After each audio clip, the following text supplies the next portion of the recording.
What's up guys, it's Tajae here, back with another Last of Us Part 2 informational video, and today I pretty much just want to explain why this game cannot be released digitally at all. I have expressed plenty of times in the past, by the past I mean just a few days ago, a couple of videos ago, that this game can't be released digitally, and I just don't think so. And a lot of people still like to ask me why, and I've been getting some Instagram DMs on why I think this, so I'm pretty much just going to devote this video to every single reason why I think this game cannot be released only on digital without physical being accompanied by it. Now, I just want to start off by saying I don't think Sony could feasibly get this game into everybody's hands at the same exact time if they did do a digital release accompanied by a physical release on May 29th, because they still went ahead and released Final Fantasy VII on its set date of April 10th. And I don't know if you guys were actually following up with that game's release, but people had the game weeks early, and those are people who actually bought the game physically. And there was people posting the game on YouTube, spoiling things for people. This led to people being very upset, including the digital player base, and a lot of people were just like, why can't you just release the game early on digital?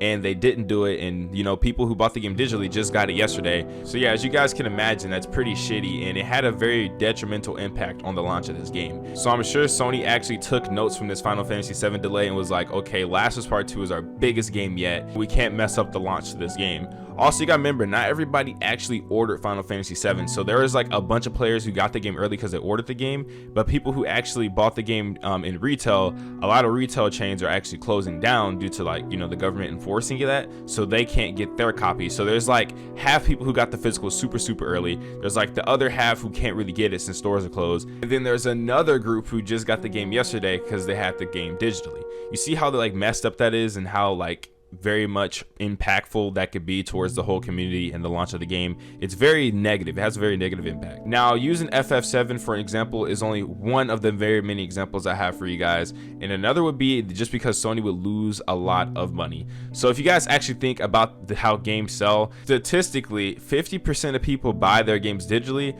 while another 50% get their games physically. Now you might be thinking, what's the point of just getting the box? But you got to understand, people buy the standard editions, people also buy special editions, people buy like collectors. You also can't forget the Elias edition, which is the one I have, and that can mess up the sales for their game because, you know, you're splitting the player base in half. Also, you got to think about the internet speeds. Not everybody has the infrastructure to actually download a 100 GB game like that.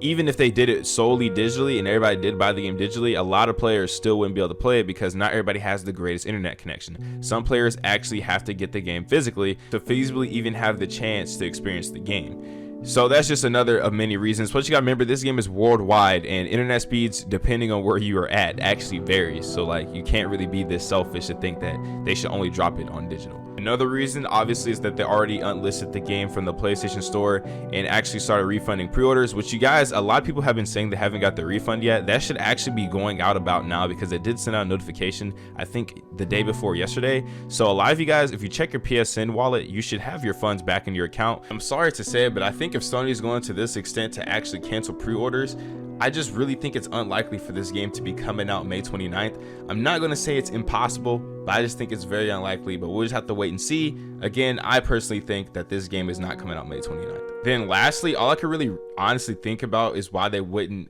do this to where they do digital only, is to keep good relationships with retailers. Now you may be wondering, what do you mean keep good relationships with retailers? Well, you gotta remember, a lot of people pre-ordered this game from said retailers, and the retailers are going to go ahead and order these games from Sony to sell them. Now if they go through and actually cancel these pre-orders, then the retailers won't have anybody to buy those games. So it's like, I feel like it would definitely cause some conflict. And you guys got to remember, Sony is trying to launch a brand new console this holiday season with the PlayStation 5, and I don't think they want to be on any bad terms with anybody. So yeah, this definitely should not be going on. I think 100% they're not going to do that, because that's really going to screw over retailers as well, and it'll hurt the industry for sure. And that's every single reason that I have the why I think The Last of Us Part 2 will not be released digitally. As always, I hope you guys walked away with more insight. Hope you guys came out more informed. And I'd like to say one more thing before we close out this video. Please do not go and try to sign these petitions. It's like really pointless. Don't petition against Naughty Dog or Sony. Don't beg these people for a release date.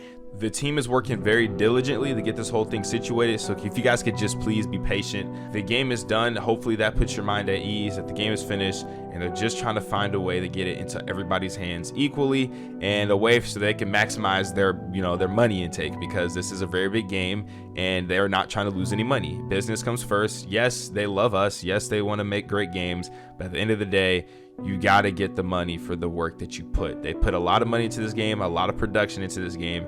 They have to get their income. And that will conclude today's video. So I'd love if you guys actually leave a comment down below of what you think. Do you guys agree, or do you guys are still going to disagree with me? I'm interested to see your guys' takes in the comments, just as you listen to mine in the video.